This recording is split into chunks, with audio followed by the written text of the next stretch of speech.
Hey, you guys, welcome back to my YouTube channel. This is Miss Kellie Michele, and I am here today with a guest. This is Charmetta. Say hi to Charmetta. Hi, everybody. All right, so Charmetta is one of my clients that I work with, and she actually chose to do a short term rental. She does want to get into midterm rentals, but she wanted to start off doing short term rentals. So basically, she had the option. I know how to do both, and that's what she chose to do. And I am going to ask her about her experience. I mean, from beginning up until now. So, Charmetta, how long has it been since you first started this? Because I can't even remember when we started. Yeah, so I started the journey, I would like to say initially the 1st of October of 2021. Okay. All right. And I had went through the process. I had a conversation with you, and you had let me know, about the adventure of short-term rentals slash midterm rentals, and I was interested and was like, I gotta get into it and figure out how to do this. So I started looking for properties. I decided to do rental arbitrage, which means that I don't necessarily own the property. I am getting permission from the owner to run my business out of their property. And it took me about a month to go through the steps to do it properly and find a property that I had permission. And I signed my lease around mid-November. And being a newbie, it took me a few weeks to get everything situated, get my inventory into my property, and get it up and running. And then I went live like a week before Christmas. Okay. So let's pause there and let's talk about your experience as far as looking for a place and what you went through with that whole process of securing your property. Okay. So when you started looking, like how did you start looking? Let's just start there. What sources were you using? Well, it helps that I am a realtor. First of all, I'm out of Houston, Texas. So I'm a realtor, and I had the resource to utilize the MLS to search for properties in areas that I was interested in. Okay. So, me personally, I used my resources to get on MLS, do searches of, I was specifically looking for apartments, 1 to 2 bed apartments near the downtown area. And as I found me a list of properties, I basically contacted those realtors to directly ask them if the owner would be interested in allowing me to run my short term rental business out of their property. At the time, I got more no's than I did yeses, of course. And out of the yeses, I was actually surprised that I got the number of yeses that I did. Okay. And when I would go view the properties, it was just something about the properties that maybe I didn't like. I didn't like the area. Maybe I didn't like the property itself. I didn't like the renovation. And finally, I found a property where everything just kind of made sense. Mm-hmm. Okay. So now you use the MLS. There is a website called realtor.com that has properties that are listed on the MLS on realtor.com. So basically, all the stuff you see in the MLS is going to be on realtor.com, and that's for the public to use versus the MLS only being for realtors to use. So you would be able to see the same properties if you go to realtor.com. Correct. All right. Yes. So as you said, you got more no's than yeses, which is very, very common.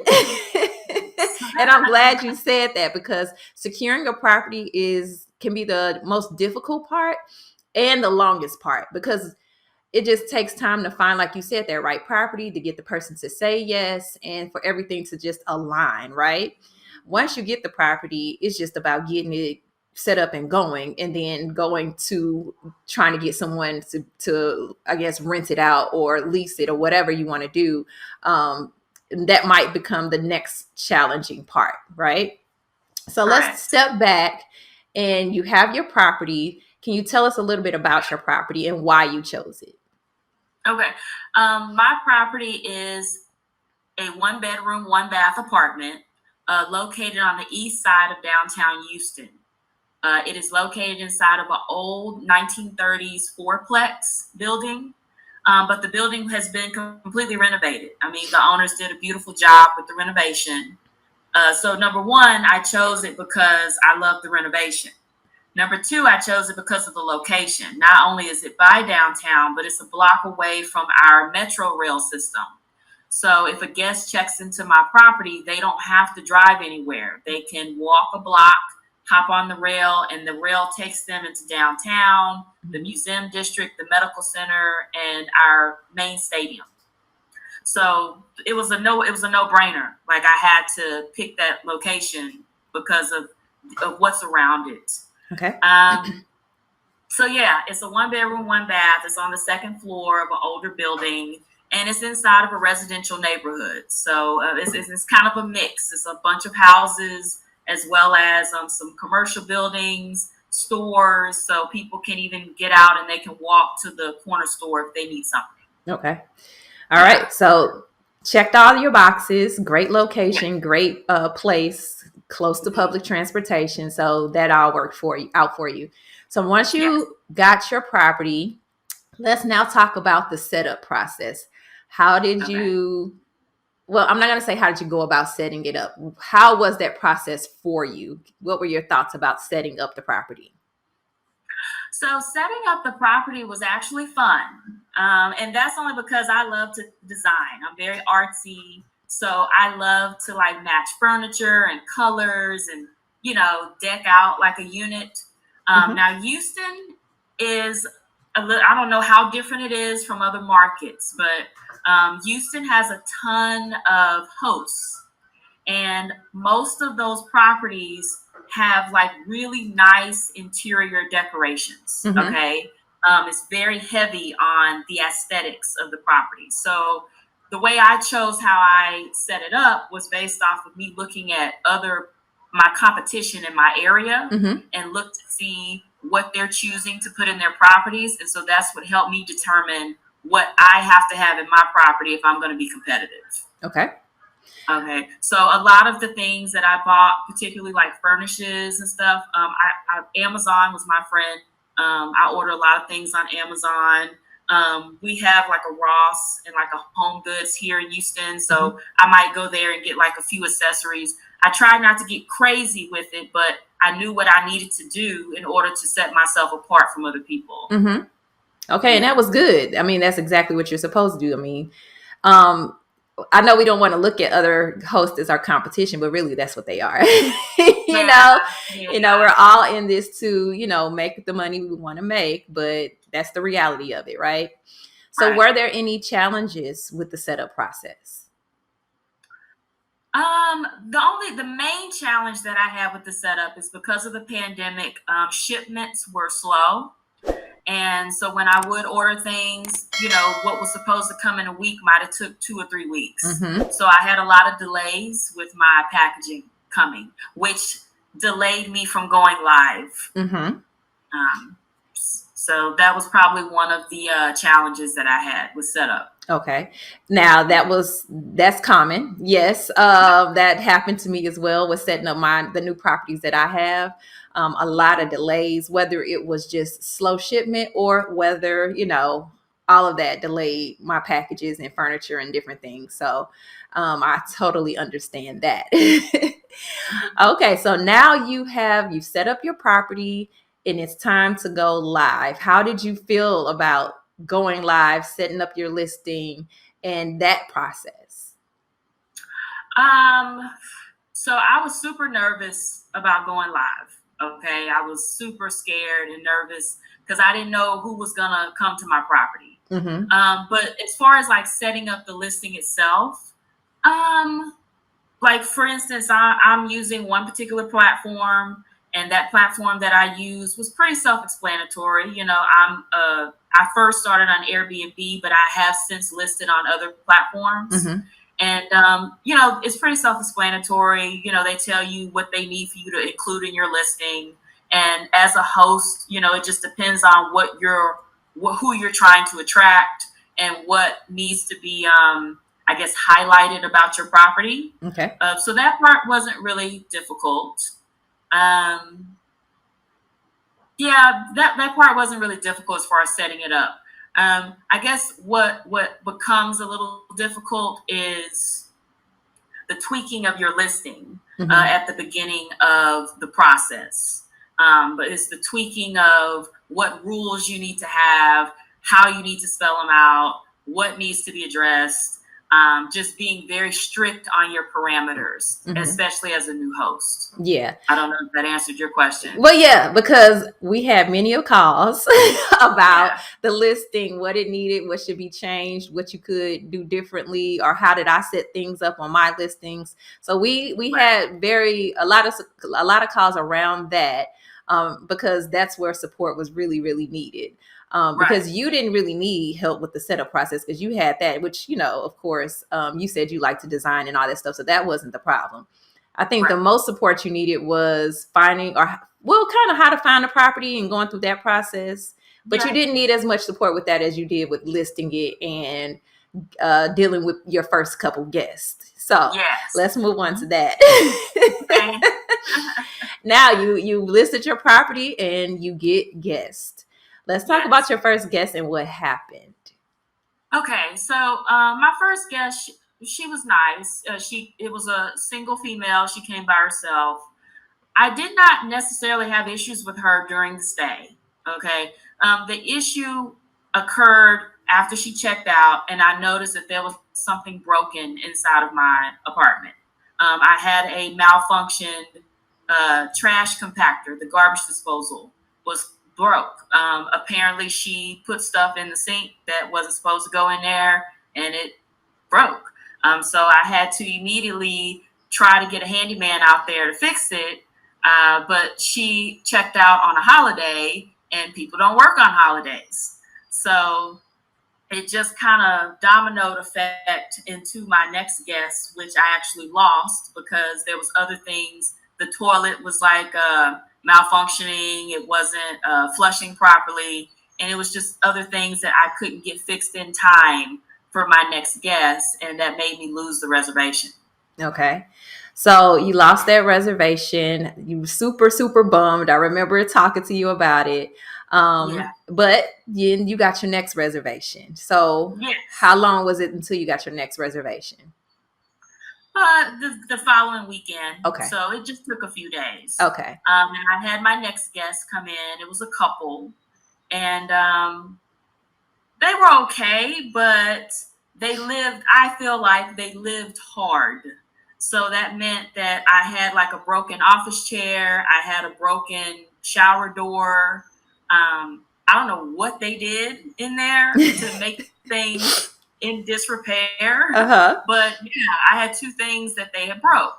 So after they checked out, I was just beyond frustrated. I'm like, is this what it's going to look like? Every single guest that comes into my property is going to break my stuff. So I had to have a handyman come out there again to repair things, and I had to replace the chair. Okay. Oh, so you had to totally replace the chair. Okay. Yeah, I had to totally replace the chair. And so you have new furniture, new items, and now you're already having to replace it after your second guest. So I know that was like, okay, right. All right. All right. So now your experiences with guests since then, because at this point it's been a couple months, right? Yes. So now, like, how do you feel about the experience with guests? I haven't had any problems anymore with my guests, knock on wood, but I've had to put a lot of things in place to prevent that from happening. Okay. So what are some of those things? One of the things that I had to do after that second guest is I implemented a security deposit. And I think I had talked to you about this because I was going back and forth about the idea of having to do that. Right. Simply because I'm a new host. A lot of my competition was not implementing security deposits. So I was concerned that me doing that was going to limit my bookings. But it has not. Since I have placed a security deposit, I am still getting booked every week. And it just keeps people honest. And they respect your stuff more because they want that security deposit back. Yeah. And so one thing I told Charmetta was, like, I always ask for a security deposit. But one thing is that whenever someone goes to a hotel, they have to pay or hold a $200 security deposit on a car, right? Like, that's normal. When you rent a car, there's a security deposit. Like, people are used to that They should be used to that. So there's no reason why, you should not have a security deposit on your properties as well. So I do that for my midterm rentals, including they have to pay a deposit, because in the case if they break something, you need to have something or some money there to fix it.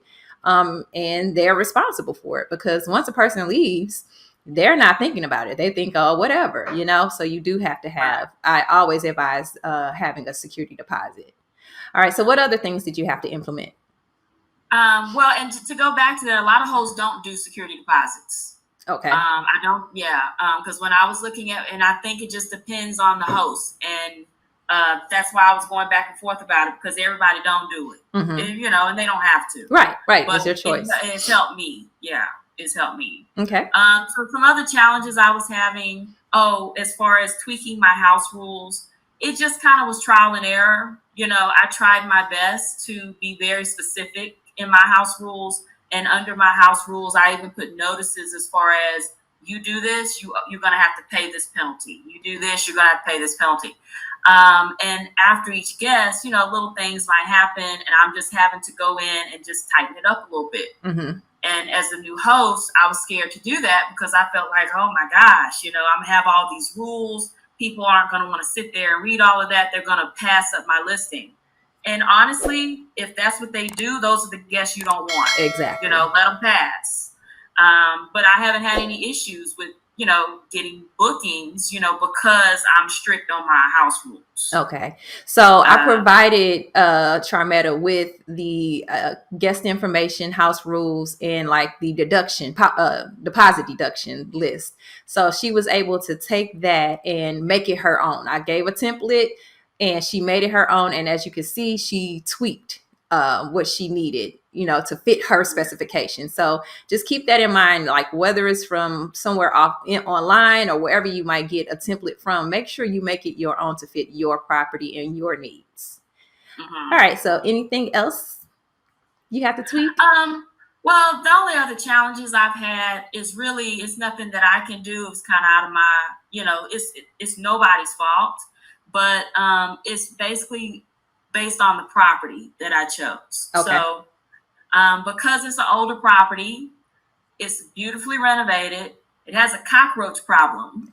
And I get my unit quarterly exterminated every 3 months, and thank God that I do.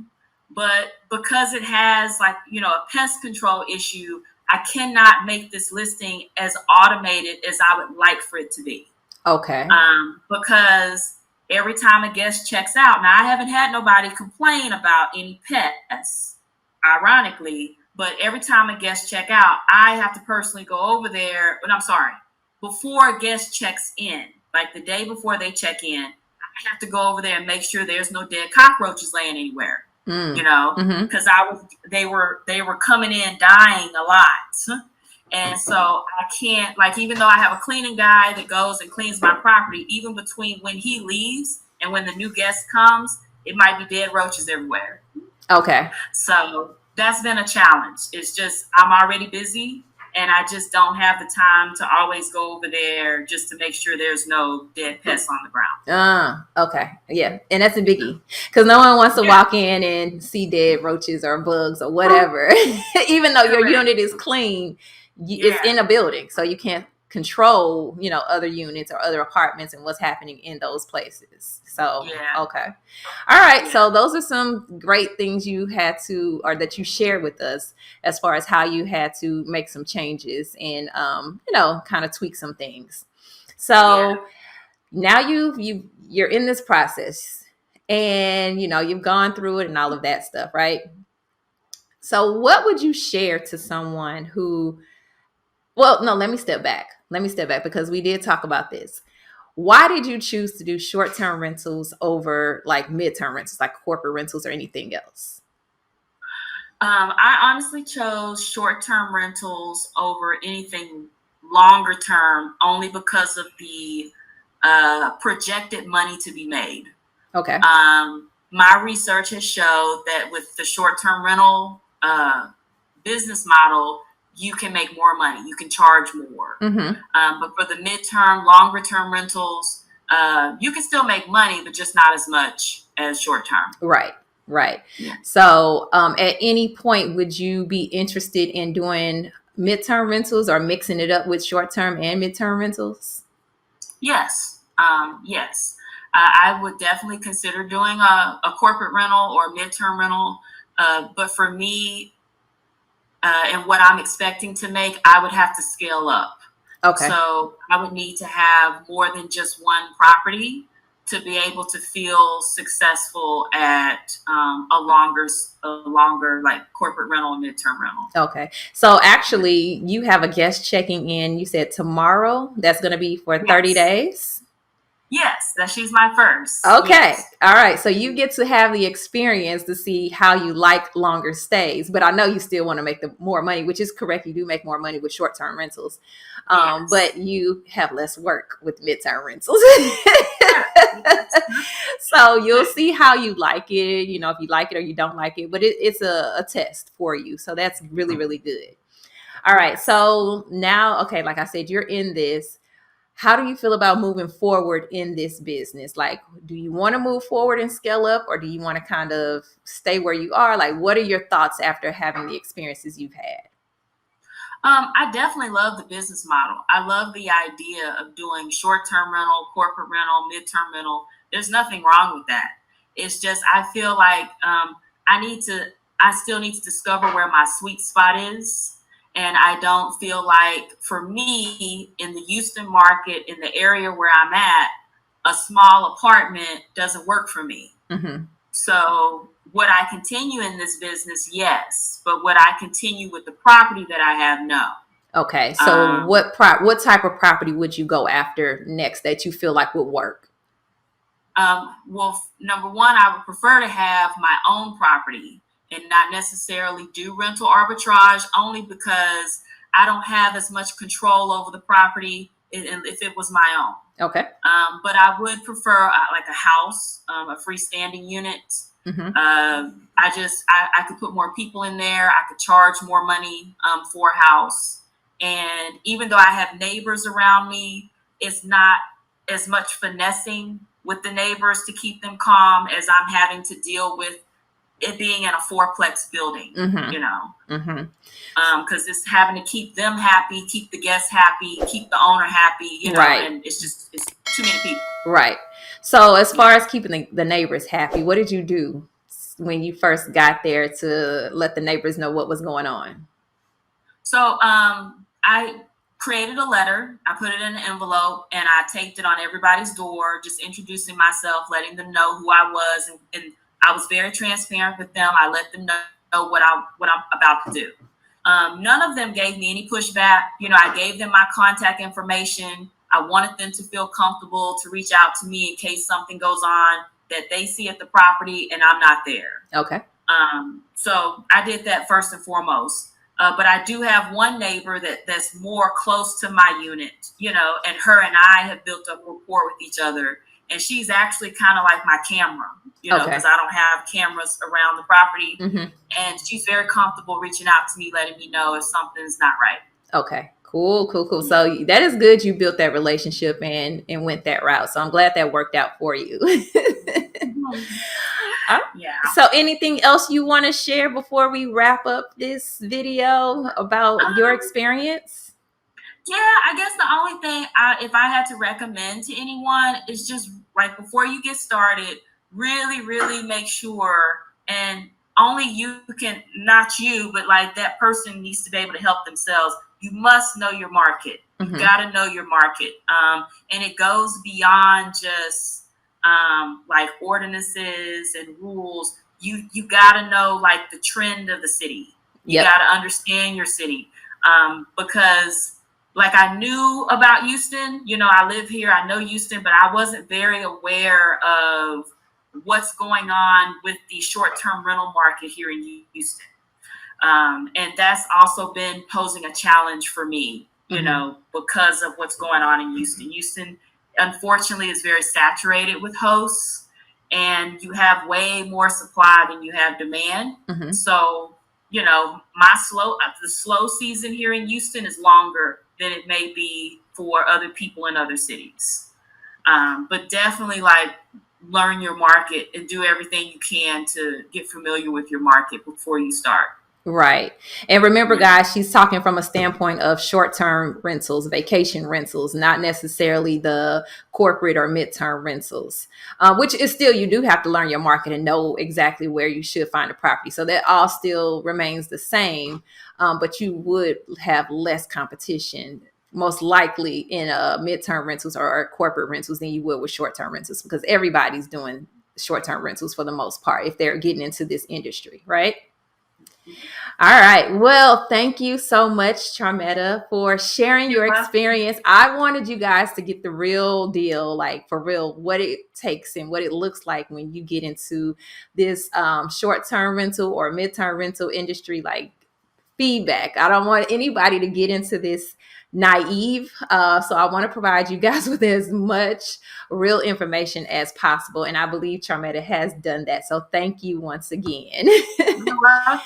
So you guys make sure you like and subscribe my videos so you can see future videos, and you can follow me on social media under or at Miss Kellie Michele. So the same name you see above, put it together, you'll find me. Also, I often put free resources below in the description, but I do have coaching available. So I'll put the link for my coaching packages in the description as well. So if you're interested in working with me one-on-one, you can do that. Or at the very least, get on my email list so that when I come out with future things, then you'll know what those things are. Okay. All right. So I want you guys to enjoy the rest of your day. And thank you again for following my journey. Bye. Bye.